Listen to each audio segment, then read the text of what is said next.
So, Amy, let me ask you just to kick us off and share a little bit of your spiritual history. Kind of how did you come to faith and how have you developed? What have been some of the high and low points of growth in your spiritual life? Yeah, that's a great question. So I grew up in a very devout Christian family. My parents are both committed Christians and not just deep faith, but church leaders. My dad became an elder like a year after I was baptized. I was the oldest of four kids, and he was, I think he was 39 or 40 when he became an elder. I don't even think he was 40 when he became an elder. And but once we met the scriptural qualifications for him to be an elder, with his oldest kid getting baptized. So so church was central to my family. Also, we lived in Los Angeles and we didn't have any relatives in Los Angeles. My parents moved from the Bible Belt to LA 2 years before I was born. And so the church was our family. And it was good. It was really good. And it's shaped me in really deep ways. I grew up at the Culver Palms Church of Christ in Los Angeles, which is where my family's still. They're still there. My mom is an elder now. My parents like passed the baton. My dad was an elder for a very long time, and then by the time he was ready to retire, the church had decided they were ready to have women elders. And so my mom became one of the first women elders in that church. Yeah, so the church was really the center. It was the center of our life. And there was no question that our faith in Jesus was the most important thing. No question. And that our relationship with the church was the most important thing in our life. And I think that I was really deeply blessed by that. But as I look back at my own, spiritual history, I think from that really solid foundation, yeah. Do you want to come say hi really fast and then not come back in? Okay, so close the door and remind people not to come in. I was like, you can come in and interrupt the whole thing if you want to, but I would prefer you not.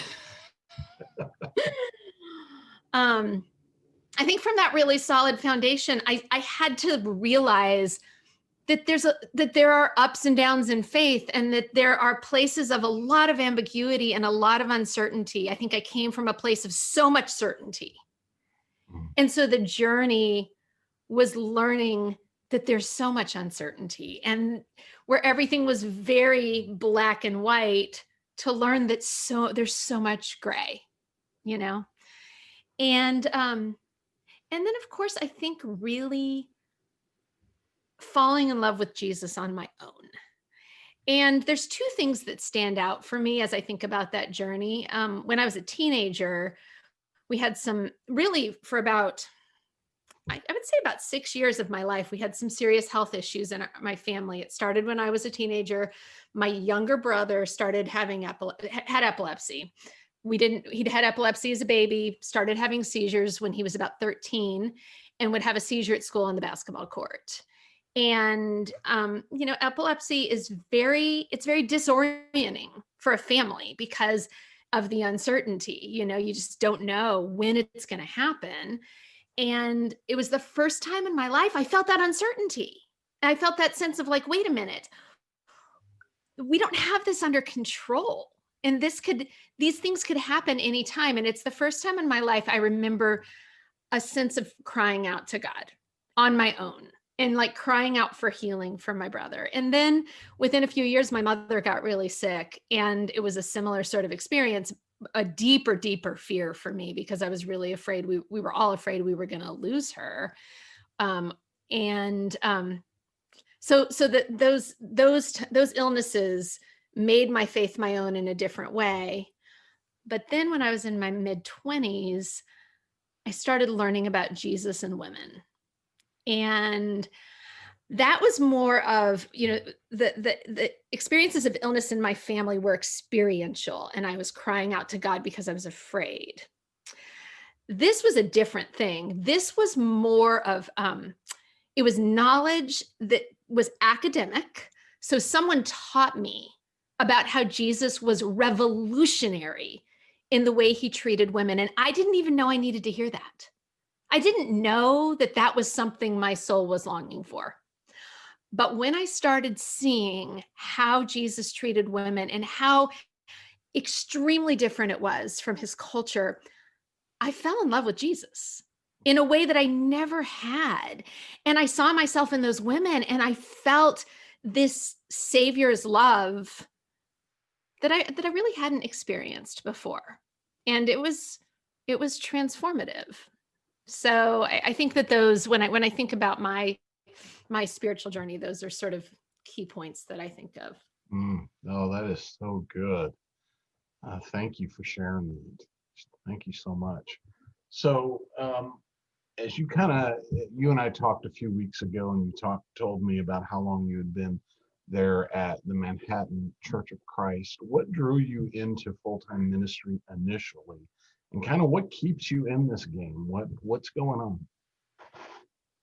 Um, yeah, it's interesting. I think if I was a boy, everyone would have said that I was going to go into ministry. I think that's the truth. But I'm a girl, I didn't see it and no one else saw it. No one in my context was looking for that. None of us had a category for a female minister. And so we just didn't see it. I didn't see it. They didn't see it. And but I was a church girl. Like I was just I loved church. I wanted to answer the questions. I wanted to be in the discussions. I remember I have a son now who's kind of like this. When theological conversations come up, his ears sort of perk up. And that's how I was. I was like, what are you guys talking about? I was just drawn. I was drawn to these conversations where we were trying to figure out what God was up to. And we were trying to figure out how does this ancient book that we believe in, that we're totally committed to, how does it connect to this world that we live in now? And so I was drawn to it. And then I became the one that my friends would ask me theological questions. And again, I didn't have that language. I didn't know that's what was happening. But I remember when I was in college, when I was at Pepperdine, my roommates, we would like sit and have conversations about, do you think that God wants you to do this? And do you think this is right? And do you think this was wrong? And I always felt like it was mine to answer. It's just who I was. And I took a few religion classes at Pepperdine, but never dawned on me to be a ministry major, never crossed my mind, but I loved the classes. And when I graduated, my parents really believed in higher education, really wanted me to get a master's degree. And I was like, well, I know some people that are going to seminary. I don't know if you've ever heard of seminary. But I'm like, that sounds really fun. And they were like, what are you going to do with it? And I said, I have no idea. And they were like, well, if you want to try it out and see what you think. And then I found myself, I went to Fuller as a 23-year-old and was there started an MA and very quickly switched to an MDiv and just found my place. Got the best grades I'd ever gotten and just loved school in a way I'd never loved school and realized that I was in the place I should be in. And so then it was a journey from there. And there've been many times, through the years where I've asked myself, is this the path professionally that I want to stay on? Is this what I want to do? I mean, I have 5 children, and being a pastor of a church when you're a mother of 5 kids is not easy because every Sunday is take your kids to work day. Like it's been a crazy journey. But I don't know, I just can't not do it, which I think is in some ways the definition of calling. I said to Marley when we talked last week that you don't always get paid to do what you're called to do. But you do it one way or another, whether or not you get paid for doing it. If it's really your calling, you just kind of can't get rid of it. And that's how it's been for me. Well, that's really good. I really appreciate you kind of diving us into some of the details of your journey. It really helps us understand kind of how God's worked through your life. I want to remind everybody that's on here listening, if you have any questions, feel free to put them in the chat window and I will call on you at the appropriate time. But since we are talking about, we're having an innovative church conversation, let me ask this question. So you've been at the Manhattan Church of Christ for, is it 19 years or 20 years? Yeah, something like that. It's almost 20. I started in the summer of 2001, right when my oldest son was born. So that's how I track the time. So yeah, 19 and a half. Let's just take that 20-year period. How have you seen North American Christianity change? And I'm not talking about any particular denomination, just as you look across the national landscape from the position of having been in full-time ministry, what do you see that's different now than when you started 20 years ago? Yeah, that's really interesting. I mean, I do feel like we're really moving into a post-denominational world.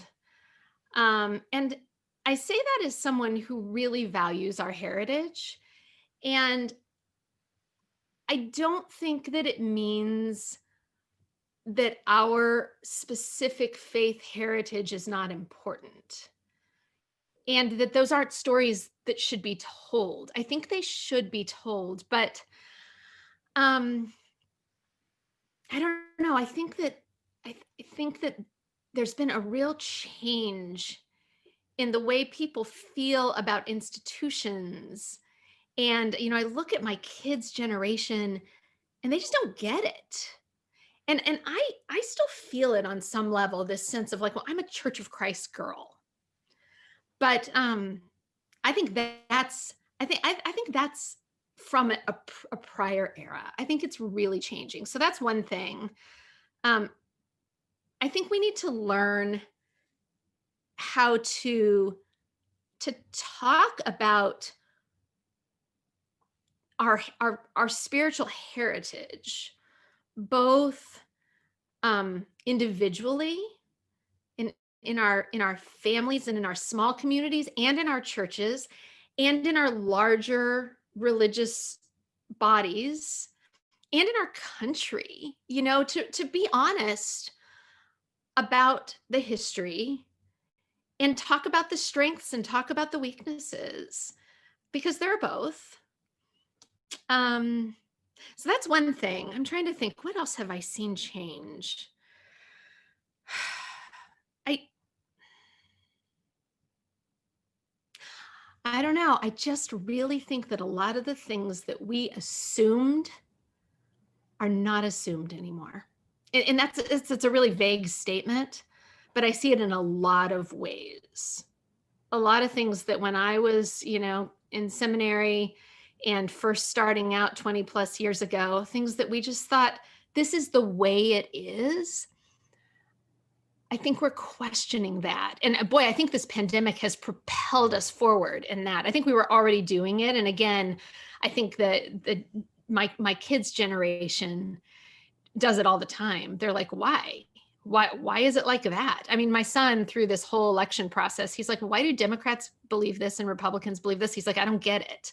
And just these assumptions that things are the way they are, those assumptions aren't there anymore. So and then I think in the pandemic, here we've had to just jump in and do our lives in a way that we never imagined that we would have to do them. And we're figuring it out. We don't like all of it, but we're figuring it out and we're figuring out what we need and what we don't need. And it's all new, which is kind of a gospel message, right?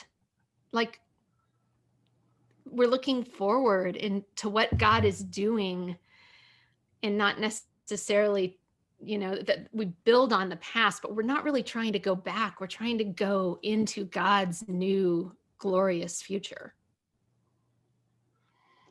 Um, Boy, thank you so much. We've got a few questions coming in, but before we shift to those, I want to ask one more question, just about kind of the trends that you see on the religious landscape right now in 21st century North America. What are some of the things that you see developing that you think leaders need to pay attention to?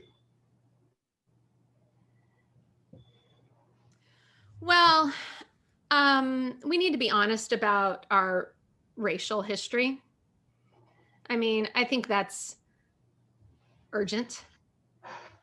I think it's pressing. I think we need to be truth tellers, and we need to be truth tellers about our churches and about our country, and we need to be the ones that have the courage to tell the truth and not gloss things over.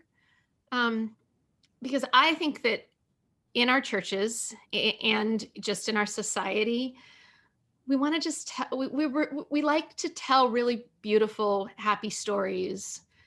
I had a transformative experience a few years ago. I did my doctorate at New York Theological Seminary, and NYTS is a community that I've fallen in love with. I guess I started there in 2015, and graduated in 2018.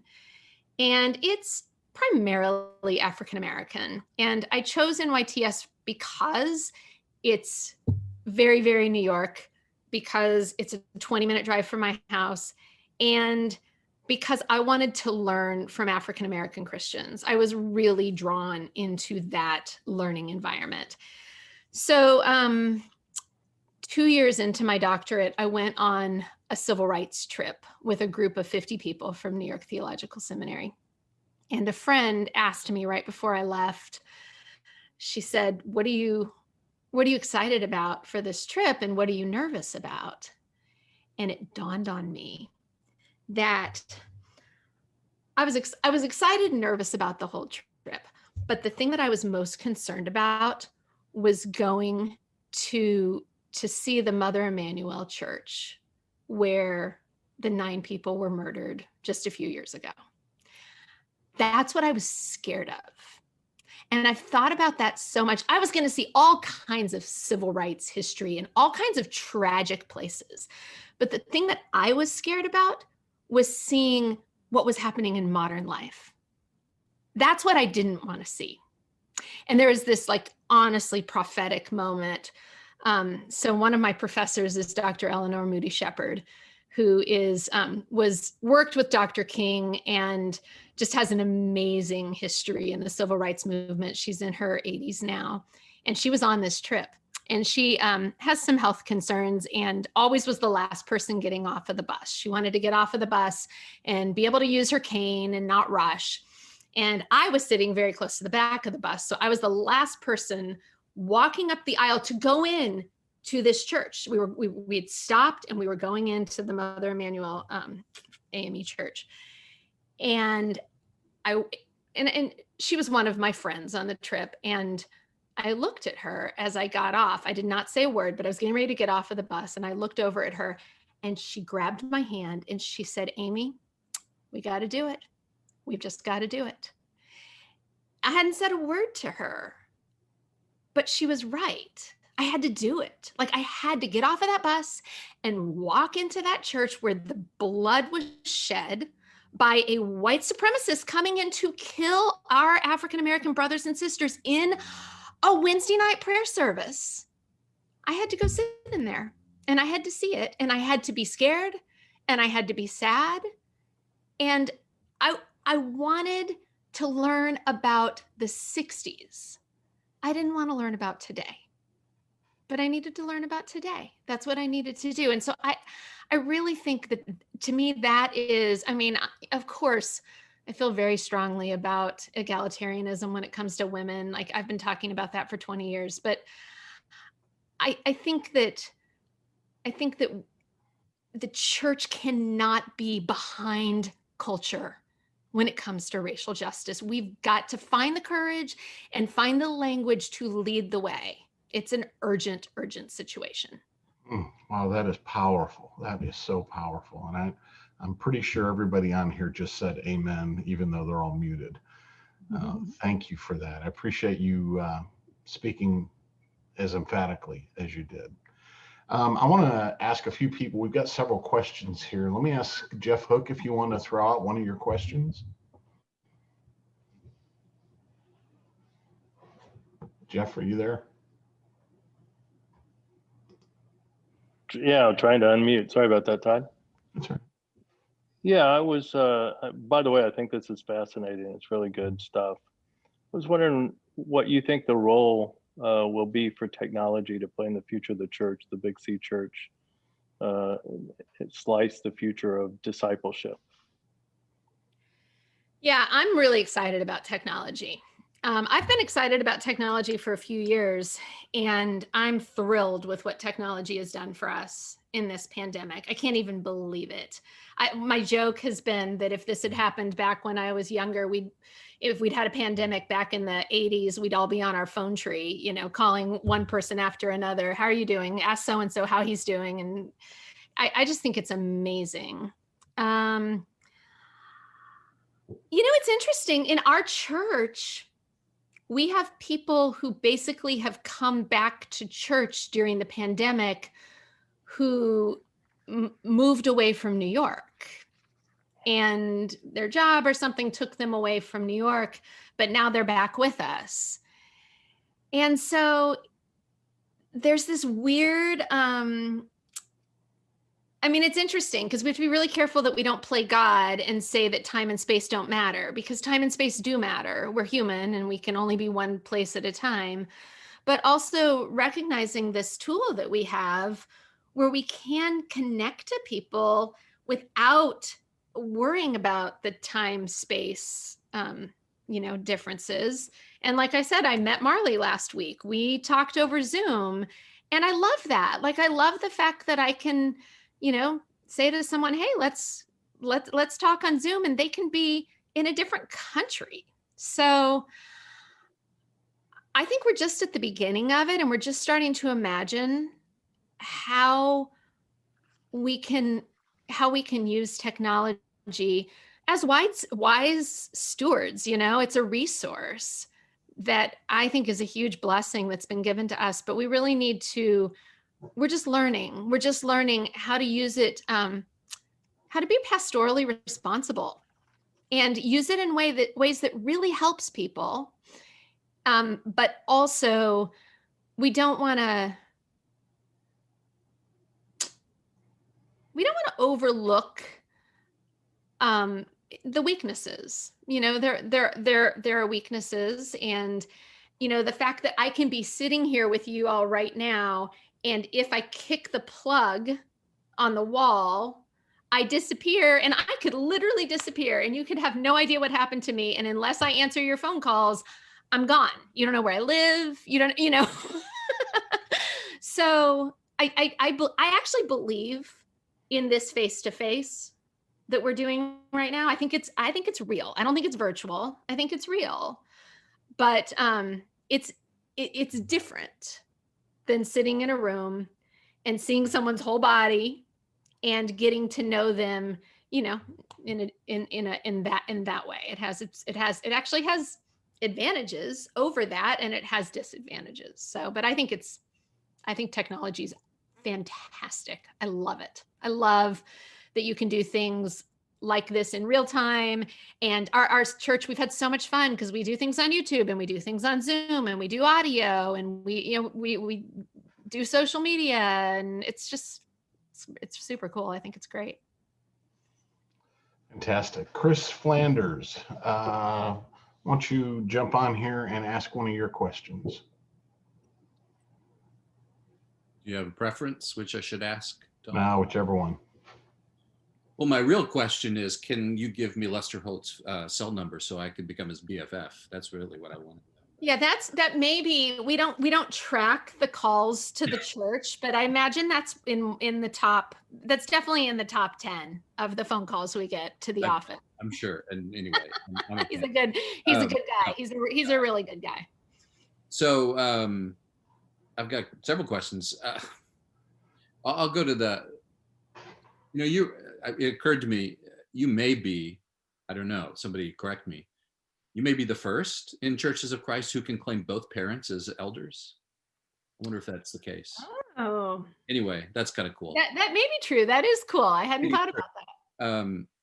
So my question, I'm just going to read it. I work with, like Marley, I work increasingly with larger and larger numbers of young women who now self-identify as, I'm a minister in training, unlike yourself, who, latently knew that. But they're getting minors and full-fledged degrees in ministry and biblical text and missions. Missions was maybe the exception historically. Right. We had some women who were doing that, but now we've got women who are going to maybe go into preaching and full-time ministry of different kinds.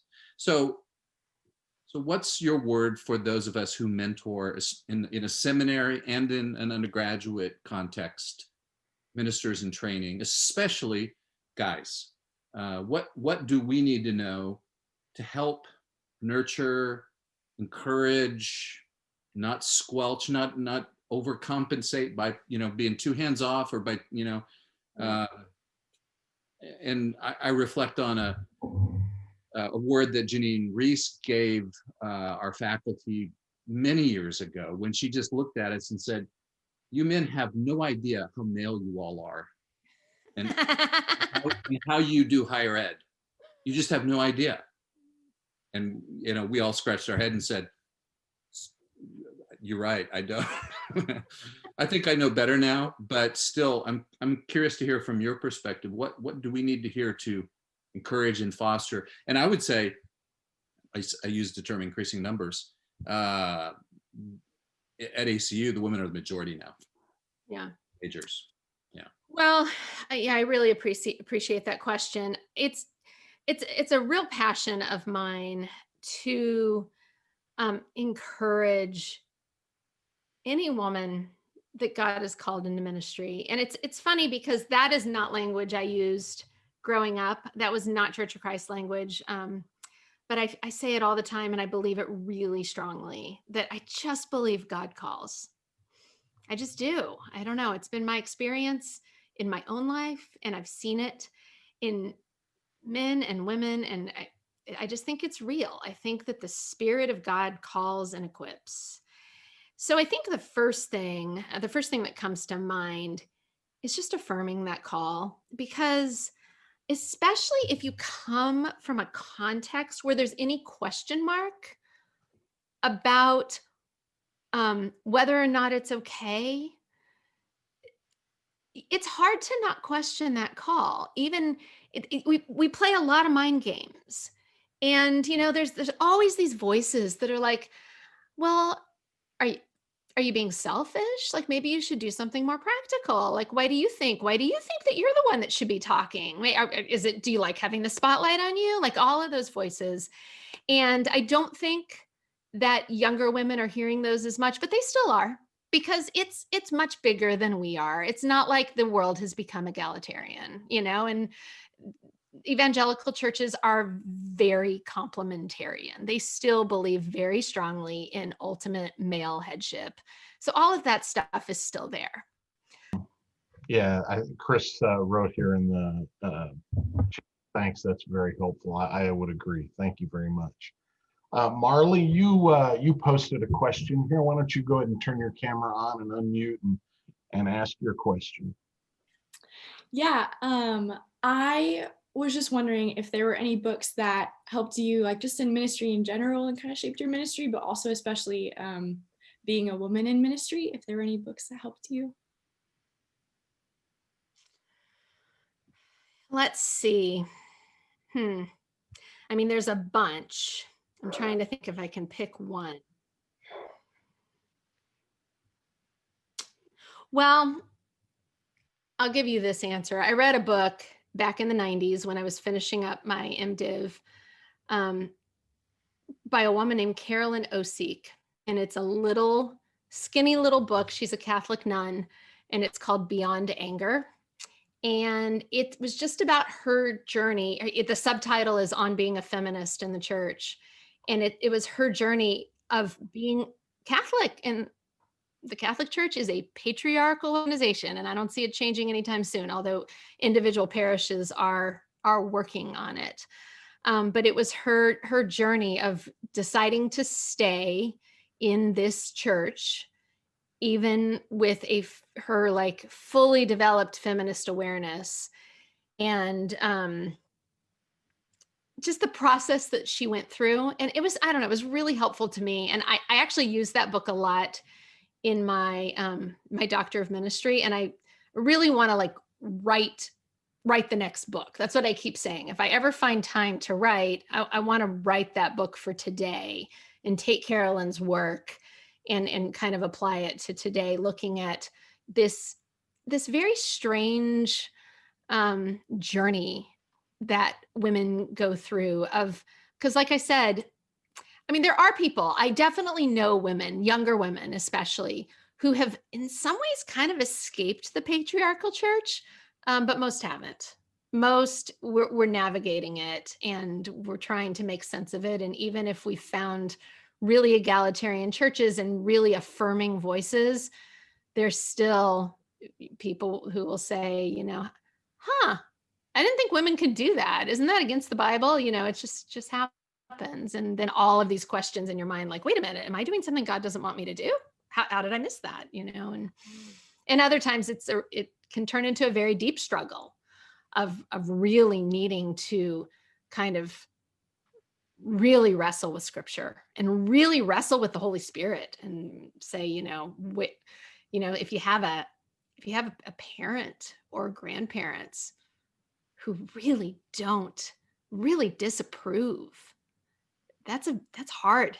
It's a really big deal, you know. So that's the one off the top of my head. I'm one of these people who reads a chapter or two of like every book out there, but I don't finish many. And so that's always a hard question for me.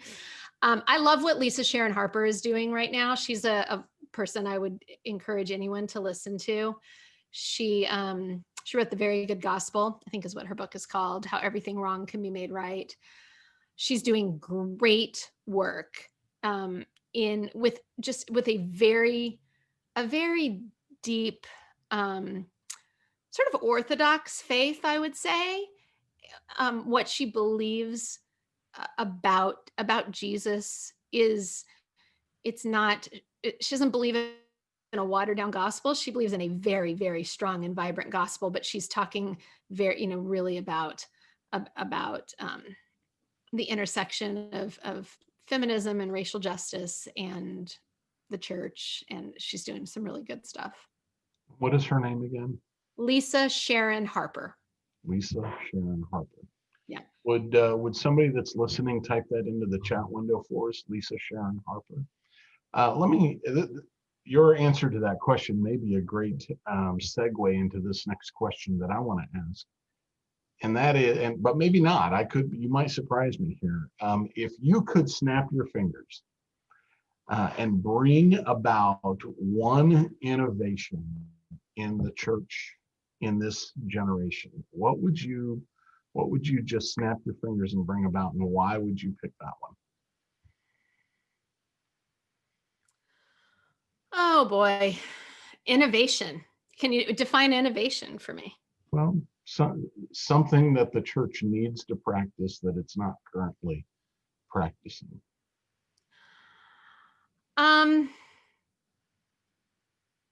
There are a lot of lonely people out there.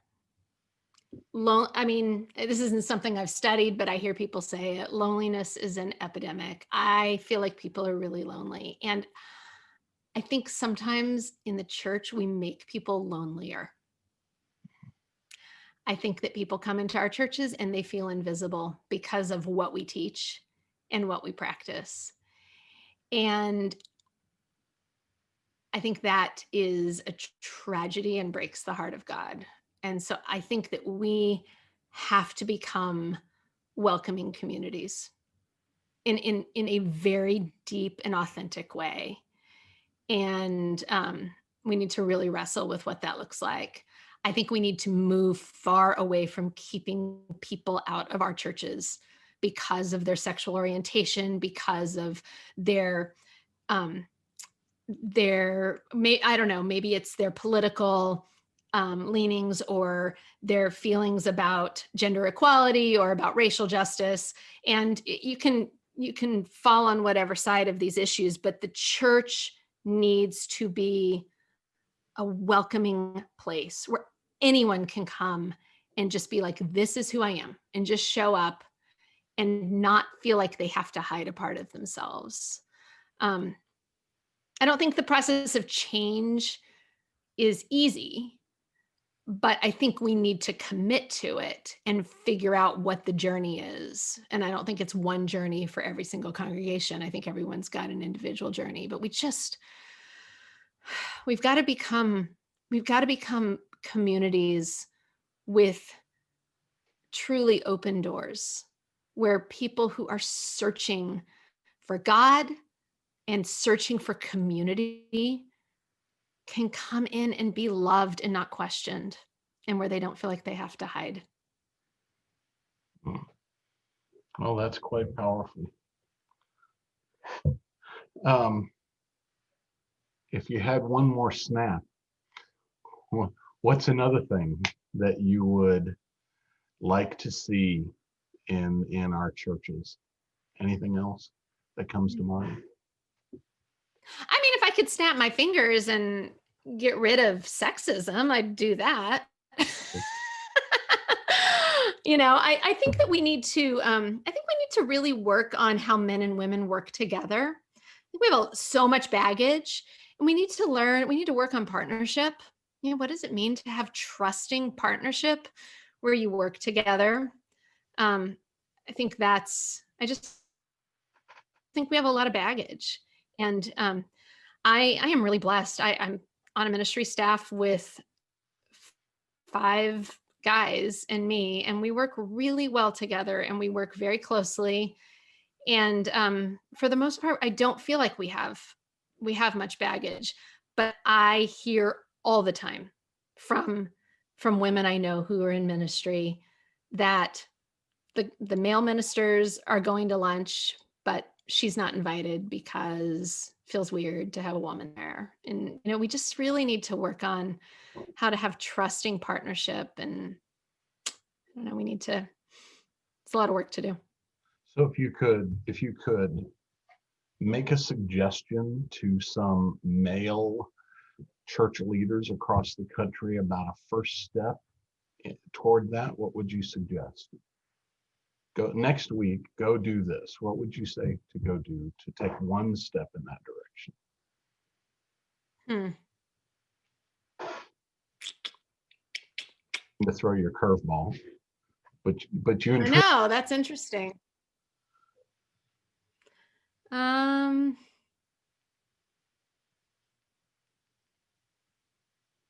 Well, don't worry about it. It may. Well, I would say I'll give you an answer. I'll give you an answer. I would say spend some really good time studying John 4 and look at Jesus' interaction with the woman at the well, and read some different commentaries. Read what other, read what the liberation theologians are saying about that passage, and what the feminist theologians are saying about that passage. And really look, because I see in that passage that Jesus, I don't buy the stuff about anything. I think that if anything, she was an infertile woman who had been cast aside because of her infertility. I don't think there's any moral issue with her, which we've put on that text. But what's really striking about that passage is how serious Jesus takes her theologically, and how he really talks to her about some really, really serious things. And And the disciples, interestingly, I think sexualize her. When you look at that passage, they're like, oh no, what is Jesus doing? This is going to be a disaster, which is what the culture did. And it's what the culture does. But not a hint from Jesus. So I'd spend some really good time in that passage, prayerfully reading and learning. What a fantastic suggestion. I knew it was there. I knew that was boiling down inside you. I appreciate you sharing. All right, one more question at least. Maybe we got time for two. So what one or two things would you most like to say to the next generation of pastors, ministers, church planters, church leaders, after 20 years of ministry experience? Share a word of wisdom with some younger people. People need the gospel. I believe it so strongly. I think people are searching for hope. They want to know what lasts. It's interesting. One of my COVID projects, the thing I've done to give me it's been my hobby, my COVID hobby, is I've been doing a yoga teacher training program, and it's all online. And I'm part of this very hippie yoga teacher training program in upstate New York. And it is so interesting to me. Again, it goes back to this calling thing, because as I listen to the discussions among this very loving group of people that are becoming yoga teachers, every single conversation, I find myself hearing the longing and recognizing how Jesus fills that longing. And as pastors, we're the ones that put words to that. We have to articulate that. We have to look around and see, what is the longing and how is Jesus the answer? Because I believe Jesus is the answer. I think we've not in the tight box that we've put Jesus in, but if we can just throw open our imaginations, I do believe Jesus is the answer for our modern, complicated world, our post-Christian world. But if we stay in old language and in old frameworks, then we're never going to talk to today. We're not going to talk to people today. But if we can be open and really wrestle with those longings, what are they seeking? What are they longing for? I think the answer is in the gospel. Wow, very, very powerful. So as you look out at the Christian faith across North America, what worries you? Oh, what worries me? Well, I think that's a trick question. I don't think about how I want to answer that. Oh,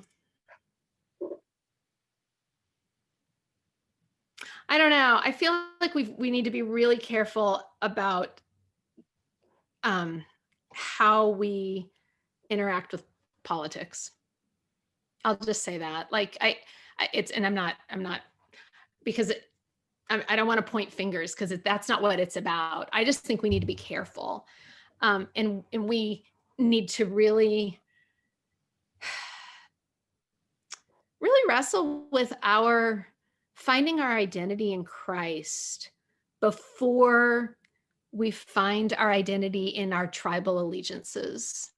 I just think that's what's easy. It's easier to kind of